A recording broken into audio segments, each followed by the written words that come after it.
हरे कृष्णा। एक भक्त का प्रश्न है कि हम लोग धनवान कैसे बने, अमीर कैसे बने। और कर्म करना ही गीता का संदेश है। हमें कर्म करना है, धन कमाना है, आर्थिक स्थिति इंप्रूवमेंट करनी है, यहाँ पर भी अच्छी तरह से रहना है। और फिर आगे जाके हम भक्ति करेंगे। जब हमारा सब चीजें आ जाएंगी फिर भगवान के धाम भी जा सकते हैं भक्ति करके। तो शास्त्रों में ऐसा नहीं है। शास्त्रों में बताया गया है कि आपका जो कोटा है, तेन तिक्तेन भुंजिता, आपको जीवन में क्या मिलेगा, जो भौतिक वस्तुएं हैं वो पहले से ही फिक्स है, आप उसको बदल नहीं सकते।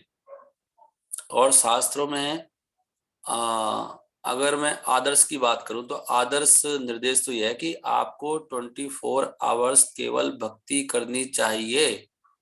कर्म करने का कहीं कोई विधान नहीं है। अगर आप बिल्कुल शुद्ध हैं तो। जब तक शुद्ध नहीं है, आप शरीर से अटैच हैं और सोचते हैं कि मैं कोई इस तरह का व्यक्ति हूँ, मैं इंजीनियर हूँ, डॉक्टर हूँ, सीए हूँ, फलाना हूँ, ढिमका हूँ, तो उसके अनुसार आप कर्म कर लीजिए। तो बद्ध अवस्था के कर्म है वो। लेकिन वो कितना करना है? कम से कम, जस्ट शरीर को स्वस्थ रखने के लिए, आर्थिक उन्नति के लिए कोई कहीं कैसा भी संदेश नहीं है।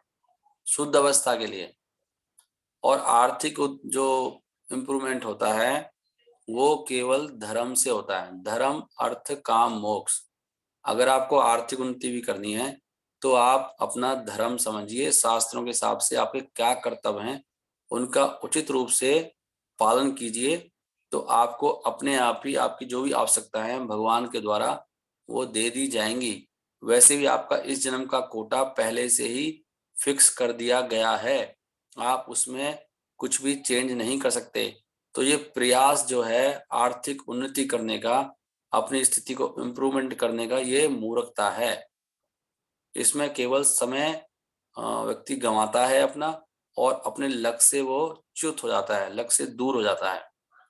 लक्ष्य यह है कि हम लोग अपना मन भगवान में किस तरह से लगा सकते हैं, इस पे ध्यान देना है कि किस तरह से मन को भगवान में लगाया जाए, वो चीजें सीखनी है।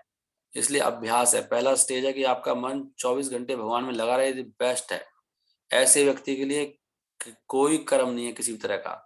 उसके लिए सारी चीजें भगवान स्वयं सप्लाई करेंगे, खुद लेके आएंगे। भगवान ने ऐसे बोला है।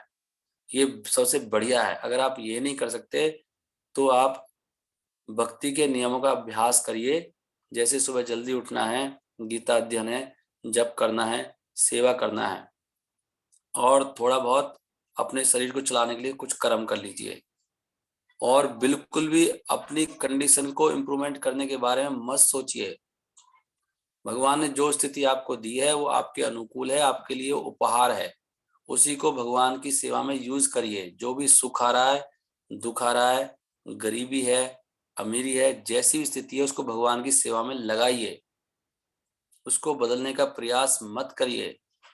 एक भी श्लोक नहीं है गीता में कि अपनी स्थिति को, सुख को दुख में बदलो, दुख को सुख में बदलो। ऐसी कोई भी श्लोक नहीं है। हमेशा भगवान कह रहे हैं सुख दुखे समय कृत्वा नित्यम नित्यम च समचित्तत्वम, नित्यम च समचित्तत्वम। समचित्त बोला भगवान ने। इष्ट अनिष्ट उपपत्तिषु, इष्ट होए अनिष्ट होए, अच्छा हो बुरा हो, सम रहना है। समचित्तत्वम भगवान बोला है। सुख दुखे समाकृतम, लाभो लाभो जया जयो। लाभ में, हानि में, जय में, पराजय में, सुख में, दुख में सम रहना है। हाय हल्ला नहीं करना है कि ये क्या हो गया, ये मेरे को बदलना है। प्रभु जी आपको पता नहीं है मेरे स्थिति कितनी खराब है। तो आपकी स्थिति इसलिए खराब है क्योंकि आप भक्ति नहीं कर रहे हैं। पाप कर्मों के कारण परेशानी आती हैं। आपकी अगर गरीबी है, बीमारी है, दुख है, इसका कारण है आपने बहुत पाप और अपराध कर दिए हैं। उसके कारण समस्या हो रही है। आप भक्ति बढ़ाइए। अपनी भक्ति को इम्प्रूवमेंट करने का प्रयास करिए। आर्थिक स्थिति को मत बदलने का प्रयास करिए। उन्नति का क्या बोलेंगे, आर्थिक उन्नति के लिए प्रयास मत करिए, आध्यात्मिक उन्नति के लिए प्रयास करिए। अगर आपको कैसी समस्या हो रही है तो अपना भजन, सेवा, साधना बढ़ाओ। यज्ञ दान और तपस्या तीनों को बढ़ा दो। दान करो, गरीबी आ रही तो दान करवाओगे। प्रभु जी क्या बात कर रहे हो, मैं गरीब हूं, मैं खाने को नहीं। हाँ, गरीबी अवस्था में दान करेंगे तो आपकी गरीबी दूर हो जाएगी। यही तो पॉइंट है सारा। मेहनत करने से गधे बन जाओगे आप और गर्त में चले जाओगे। मेहनत भक्ति के लिए करना है, और जो बहुत निहायत जरूरी कर्तव्य है वो करना है केवल। अगर आपकी स्थिति बहुत ही अच्छी है कि आपको कोई फर्क नहीं पड़ता है किसी भी स्थिति से, तो आप 24 घंटे भक्ति करिए, कोई कर्म करने की जरूरत नहीं है आपको। 24 आवर्स आपको श्रवण कीर्तन सेवा अध्ययन यही करना है आपको। कोई कर्म नहीं आपके लिए। कर्म इसलिए करवा रहे हैं आपसे क्योंकि जब आप कर्म नहीं करेंगे तो आपको लोग कोसेंगे, घर वाले आपको परेशान करेंगे, समाज वाले भी। और फिर जो आपको उसमें दुख आएगा, उस समय आप डिस्टर्ब हो जाएंगे, फिर सोचेंगे कि मैं तो भक्ति में क्या आया, मेरी तो दुर्गति हो गई, तो अब माला छोड़ देंगे। इसलिए आपको कहते हैं कर्म कर लो।